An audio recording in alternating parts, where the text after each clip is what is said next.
Hello everyone. The following presentation is on the poem Fern Hill by Dylan Thomas. This poem forms part of the Grade 12 English Home Language syllabus that has been examined since 2023 and will be examined over the next few years. Dylan Thomas was born in Wales in 1914 and he died in 1953. He was a renowned Welsh poet and writer. Some critics believe he was the best poet and writer of his time. His work was celebrated for its lush musical language and for its themes of life, death, and the natural world. Dylan Thomas's aunt and uncle were the owners of a farm called Fern Hill in Wales. Thomas spent much of his childhood at Fern Hill Farm as a young boy. The memories and his childhood experience on this farm were his inspiration for this poem. Line 1 reads, "Now as I was young and easy under the apple boughs." The word now places the reader in the present moment of the speaker's memory. In this moment, he describes himself as young and easy, which suggests a carefree, innocent life with no worries and responsibilities. He describes this carefree life under the apple boughs. The apple boughs refer to the branches of the apple trees. The imagery created in this line places the speaker in nature. Some even link this image to the Garden of Eden, a time before there was knowledge and consequences. We get the idea from this line that it was a time when life felt simple and safe. In line 2, the speaker describes these apple trees as being about the lilting house. The word lilting means cheerful and full of joy. We get the idea that the speaker's house is alive and filled with happiness.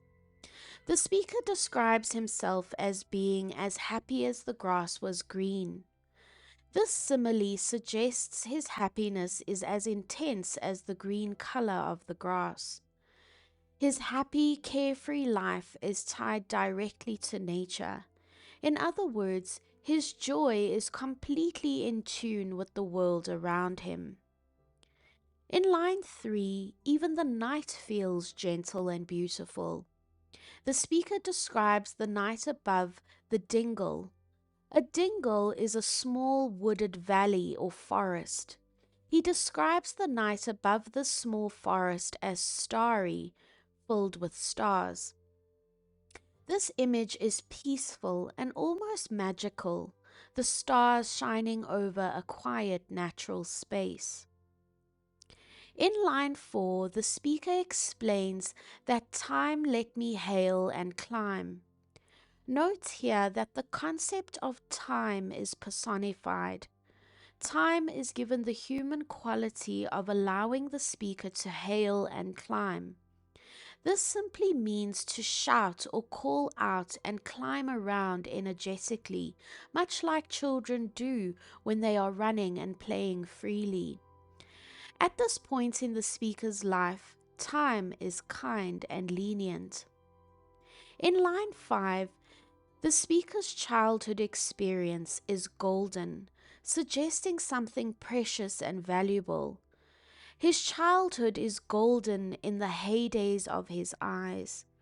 The word heydays means the best, most joyful days of his eyes.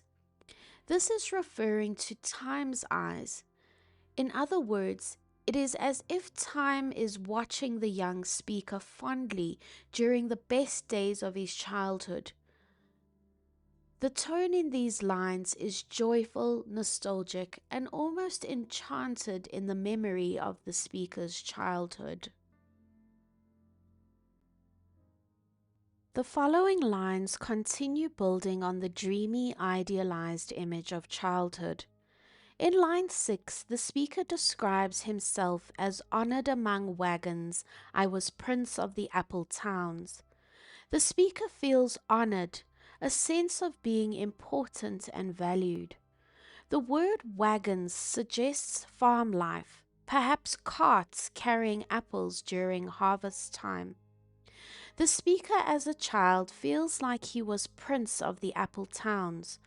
Both wagons and apple towns are not necessarily associated with royalty, but the speaker brings to mind the magic of being a child on a farm. This line suggests how children can transform simple things using their imaginations. As a child, the speaker imagines himself as ruler of this rural world. In line 7, the speaker says that once below a time, or once upon a time in the past, he lordly had the trees and leaves. The word lordly can suggest again the idea of being in a position of power in his childlike imagination, like a lord ruling over the trees and leaves, in other words, the land. A part of the land, which includes the apple trees, the speaker also mentions how paths or trails are also filled with other elements of nature, like flowers, the daisies, and crops, the barley. The trees, leaves, daisies, and barley go down figurative rivers of the windfall light. The word windfall refers to the apples blown off the trees by the wind. Imagine many apples that have fallen underneath rows of apple trees. It would look like rivers of apples. The word light can be interpreted as adding onto the image of the rivers of apples, either being shiny or like light, gentle flowing water. The rich natural imagery and dreamlike language in these lines emphasize the beauty, freedom, and vivid imagination of the speaker as a child. Stanza 2 is similar and has parallels to stanza 1. In line 10, the speaker explains he was green and carefree. The word green means young, inexperienced, and naive. He is carefree because he is free of worries. He describes himself as being famous among the barns. This idea links back to being lordly or being a prince, as he feels important and recognized within his own little world on the farm from his childhood. In line 11, the word about simply means around. The speaker feels important and recognized around the farmyard he describes as happy. This suggests the farm is a place of joy and comfort. While the speaker spends his time around the yard, he is singing, which also suggests an experience of spontaneous happiness. The speaker states that the yard is happy and he is singing as the farm was home. This emphasizes his deep sense of security and belonging. In line 12, the speaker states that these experiences happened in the sun, that is, young once only. The phrase young once only suggests that youth happens only once and cannot be repeated. Growing up is an experience that is permanent. There is a quiet hint of loss creeping in to suggest this perfect time won't last forever. In lines 13 and 14, time is personified again. Time has allowed him to play and be golden. Golden again refers to the precious and ideal ability to be carefree, joyous, and innocent. Time only allows these experiences to occur within the mercy of his means. The word mercy suggests kindness, but it also implies that this kindness is temporary and on condition. His means refers to time's power. Time is quietly in control and ultimately decides when these childhood experiences come to an end. He is living in a beautiful time of his childhood, but only because time is allowing it for now. In line 15, there is a repetition of the words green and golden, still suggesting the ideas of youth and innocence being a precious and valuable time. During his childhood, he describes himself as a huntsman and herdsman. In other words, a hunter and someone like a shepherd who cares for his herd of animals. In line 16, the speaker says, "The calves sang to my horn, and the foxes on the hills barked." Calves in the context of a farm would refer to baby cows. The idea that the calves sang to his horn and the foxes barked at him is figurative. The speaker might not really hunt or herd animals. It could simply suggest that the animals on the farm respond to his presence, almost as if he has a deep connection with them. Nature on the farm for the young speaker is alive, responsive, and in harmony with him. In lines 17 and 18, the speaker references the peaceful moment when the Sabbath rang slowly. This can refer to the church bells on a Sunday, the day of rest. The word slowly creates the idea of these bells ringing in a calm, gentle, and unhurried manner. The speaker says that the sound of these bells rang in the pebbles of the holy streams. It could be suggested that the sound of the bells resonates across nature and is almost absorbed into the landscape. The idea that the streams of water are holy elevates nature into something sacred. In line 19, the speaker says all the sun long, which simply means all day long. All day he was running around. He says that it was lovely, which could suggest that the speaker's childhood days feel long, active, and full of happiness. Hay is made from grass that is grown to its full height to feed livestock. Here the speaker as a child happily runs through the fields of grass that have probably grown taller than him. He exaggerates the grass's length by saying it is as high as the house. From a child's perspective, everything always feels bigger. While running through the hayfields, the speaker recalls the tunes from the chimneys. This phrase blends different senses together in a metaphor. The visual image of smoke rising from the chimneys merges with the idea of sound, making it seem as though the smoke itself is flowing like streams of music or tunes. The speaker describes this experience as it was air. The phrase gives a sense that this experience was filled with lightness and freedom. The speaker also says running freely through the hayfields is playing, which reinforces how carefree his childhood is. He describes how this was all lovely and watery. The word lovely suggests that this experience was full of wonderful things, and the idea that the speaker's play is watery might suggest a sense of flowing, an easy and seemingly endless experience. In line 22, the color green appears again, linking back to line 2 where the speaker compared his happiness to the bright green grass.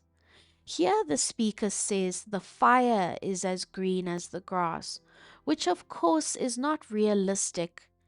It's a dreamlike, imaginative image. In these lines, the speaker describes childhood as joyful and free, using imaginative and unusual imagery to show how the world feels magical and alive from a child's perspective.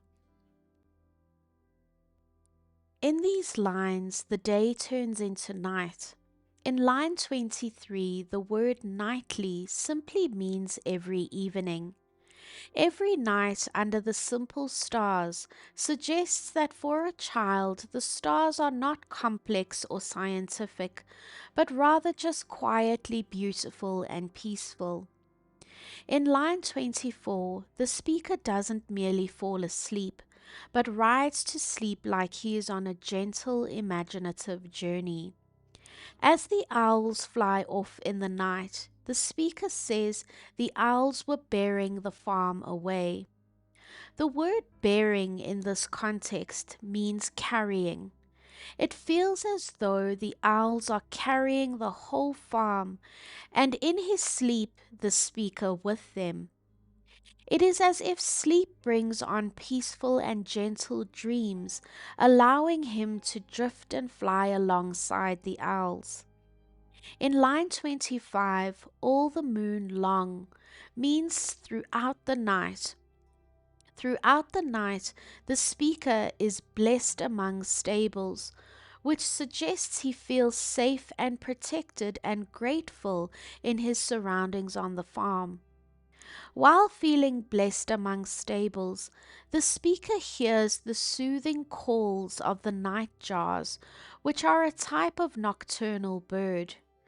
These nightjar birds are described as flying with the ricks, which simply means they are flying among the stacks of hay. The horses in their stables are also described as flashing in the dark, which could suggest that the speaker hears the horses shifting around with quick sudden movements during the night time. In these lines, the speaker presents night as a peaceful and imaginative experience where the familiar sounds and sights of the farm blend with dreamlike imagery, reinforcing his sense of safety, belonging, and childhood wonder. In the fourth stanza, day returns with the transition from night to morning when the speaker states, "and then to awake." In line 28, the speaker personifies the farm by comparing it to a wanderer or a traveler. In the early morning, the farm is said to be white with dew. Dew is water droplets that form on surfaces like grass and leaves at night when temperatures drop. It can make leaves and grass look like they have a white coating, which could symbolize a sense of freshness and renewal. The words "come back" refer to the farm being personified as a traveler who disappeared in the night and has now returned with the rooster on his shoulder. A rooster is typical on a farm and is usually heard crowing, almost announcing the arrival of the new day. The speaker notes that the arrival of the morning on the farm was all shining. This can suggest the farm is filled with purity, brightness, and beauty. The speaker also compares the farm to the Garden of Eden when he says it was Adam and Maiden. In other words, Adam and Eve. Adam and Eve lived in a perfect place called the Garden of Eden, where they existed peacefully alongside plants and animals. By referring to this story, the speaker suggests that Fern Hill, the farm, is like that of paradise, a place where a child feels completely connected to nature and where there is a sense of innocence and purity. Line 31 states that the sky gathered again. This could suggest that the world is coming back together after the night time. A sense of wholeness and order is returned with the new day. Line 32 states, "And the sun grew round that very day." We can interpret this line as the sun taking its shape as it rises above the horizon on this new morning on the farm. The speaker further describes how he recalls each new morning on the farm as so it must have been after the birth of the simple light. The new morning on the farm is compared to the beginning of creation. In the Bible it states, "And God said, Let there be light, and there was light." Following the creation of light according to the Bible, God created the earth. In his childlike mind, the speaker implies that every morning feels like the first day of the world. The spellbound horses emerge newly awakened from their sleep. These horses are walking warm. This creates an image of the heat emitting from their bodies in the cool morning air. The speaker describes the stable that the horses walk out of as whinnying green. The word whinnying is the soft neighing sound a horse makes. This sense of sound is combined with the sense of sight, the color green. The stable is green because perhaps it is part of the lush, fertile landscape of the farm, and the green or youthful mind of the speaker. Each new morning, the horses are let out of their stables onto the fields of praise. This could be interpreted that to the child speaker, the fields are not just merely dirt and grass, but something holy and divine and part of God's perfect creation. In line 37, the speaker states that he is honored among foxes and pheasants. This could suggest that on the farm he feels valued and is a welcome guest among animal life, reinforcing his deep connection with nature on the farm. By the gay house simply means around the farmhouse that is bright, joyful, and full of spirit. Line 38 describes how these experiences take place under the new made clouds. This links back to the theme of creation in previous lines. To the child speaker, the world doesn't feel old. It is as if every morning the clouds are newly created just for his delight. The idea that the speaker is happy as the heart was long suggests that as a child he has a big heart that is filled with a deep natural happiness that seemingly feels endless. Line 39, "In the sun born over and over," suggests that every new day at Fern Hill is like the first day of the world, filled with endless possibilities without worries. During these days, the speaker states he ran my heedless ways. This suggests that the young speaker spent days on the farm in an energetic, carefree manner, not having any worries. In line 41, the speaker says his wishes raced through the house high hay. The word wishes might not only refer to his desires, but could also suggest his boundless imagination. His imagination raced, suggesting that his energy and imagination are quick and filled with endless freedom. The speaker races through the house high hay. Here we are brought back to the image from previous lines of the child playing and running with energy and innocence through the high haystacks on the farm. In line 42, he mentions "and nothing I cared," which highlights the innocence and ignorance of youth. The child is too busy living his carefree life to worry about the future. The phrase "at my blue sky trades" is a beautiful metaphor for childhood play. His only job or trade is simply being free under the blue sky. The speaker again refers to personified time. Childhood freedom is temporary and is dependent on what time allows in all his tuneful turnings. This phrase suggests that time moves in a rhythmic musical way, like each day passing consistently one at a time. The word turning could also be a reference to the rotating of the earth, creating the cycles of night and day. The speaker, as an adult, acknowledges with a tone of regret and nostalgia that so few and such mourning songs, where he realizes that these songs or perfect childhood moments are limited. These moments are limited before the children green and gold follow him out of grace. In other words, childhood is limited before children who are green and golden, innocent, young, and precious, follow time out of grace.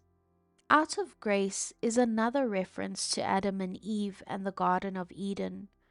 Time eventually leads children out of grace, away from their state of innocence and carefree living, into the harsh world of adulthood. At this point in the poem, the tone of pure joy starts shifting to a more bittersweet tone. The speaker repeats himself in line 46 when he says nothing I cared, referring to the unconcerned and carefree attitude he had as a child, not realizing that this time in his life was temporary. Using a metaphor, the speaker calls these childhood days the lamb white days. The image of a lamb is often associated with innocence and the color white with purity and peace. The idea of the lamb could be taken a step further in that this innocence will eventually be lost or sacrificed to adulthood. Time is personified again. Here, time has the ability to lead the child somewhere, but the child doesn't realize it. The child is still living in innocence, unaware that time is moving him forward. Time takes the speaker up to the swallow-thronged loft, which simply means an upper floor space just below the roof. In this poem's context, it is most likely the loft in a barn. Up in this loft, it is crowded with swallows. We can further interpret the symbolism of the swallow birds. Swallows are birds that migrate and leave. Their crowded presence in the loft could suggest a world full of life that the child is a part of, but this would only be for a season before they leave, much like childhood is temporary and only for a season. Time takes the child by the shadow of my hand. The shadow could represent a version of the speaker that does not exist anymore as an adult. As we grow up, we become detached from our youth. Our childhoods are no longer lived experiences, but distant memories, shadows of our past. In the moon that is always rising, the child speaker just assumed this was part of the night time, like a decoration for the night. He didn't realize that the cycle of the rising sun and the rising moon signifies the passage of time, and that with each cycle he was drifting further away from his childhood and getting closer to adulthood.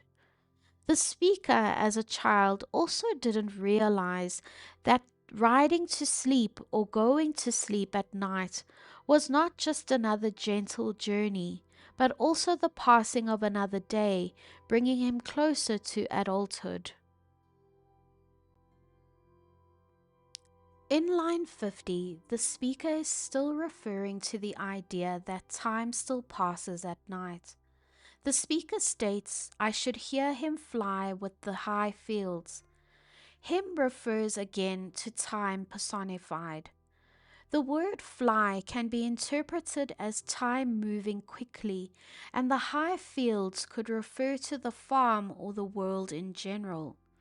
What we can gather from this line is that as a child, the speaker didn't realize that even at night, time was moving forward, away from his childhood and his childhood experiences on the farm.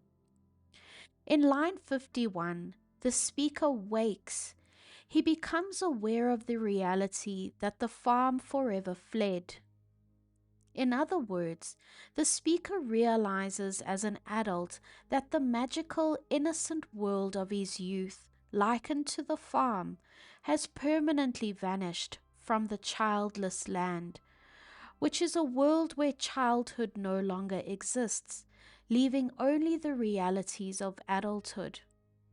In line 52, there is reference back to the first line of the poem, where the speaker says, "I was young and easy," a flashback to his youth when he was carefree and innocent.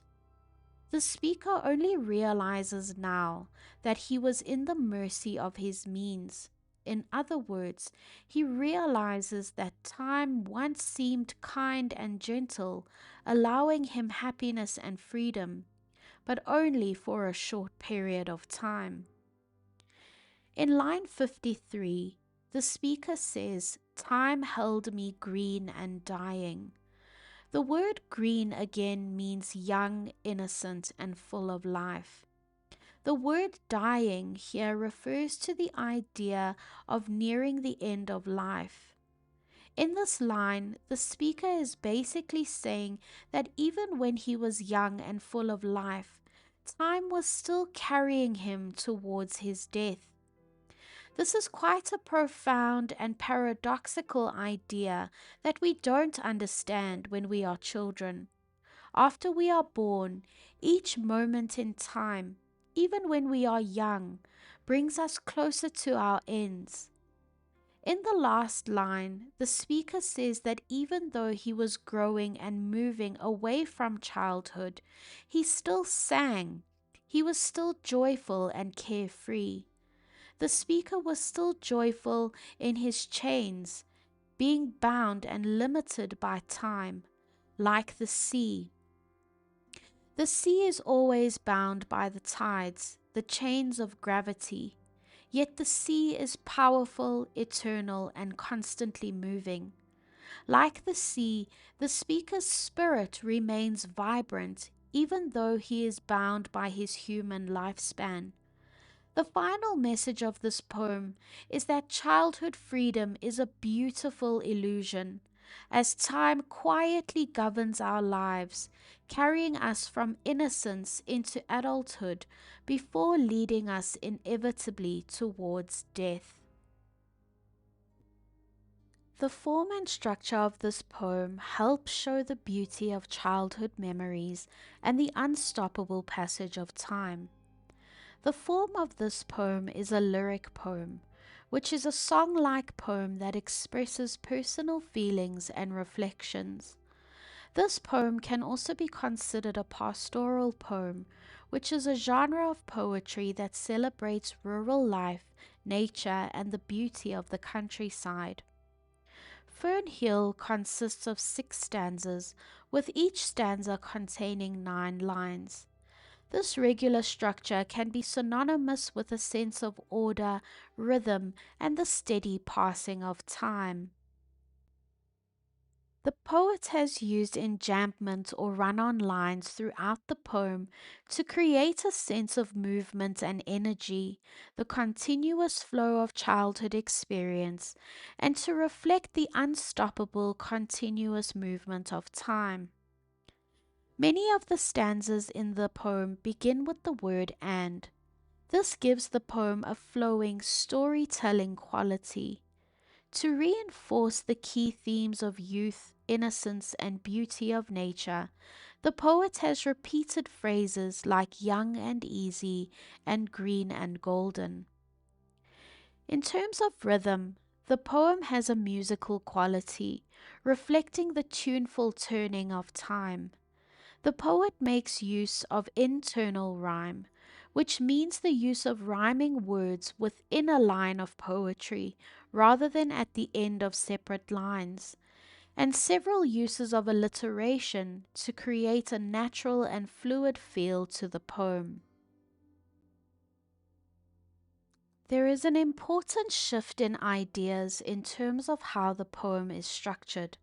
The early stanzas focus on ideas like freedom, joy, and innocence in childhood. The middle stanzas are where time, time's movements, and time's limits are introduced. The final stanza is where all of these ideas are brought together with the realization that time was always in control. There is a shift in the tone and mood throughout the poem. The tone in the beginning of the poem is joyful, carefree, and nostalgic. Gradually, nearing towards the end of the poem, the tone becomes reflective, bittersweet, and wistful, which means a longing for something that has been lost. The change in tone is a reflection of the speaker's growing awareness of time and his loss of childhood. Overall, the form and structure and language used in this poem mirror the beauty and freedom of childhood and the inescapable movement of time. Thank you for watching this presentation on the poem Fern Hill by Dylan Thomas. This is the last poem that forms part of the Grade 12 English Home Language Poetry syllabus. Thank you for all of your support in watching my presentations, the likes, comments, and subscriptions. I hope my presentations on the prescribed poems have been helpful in preparation for your assessments and exams.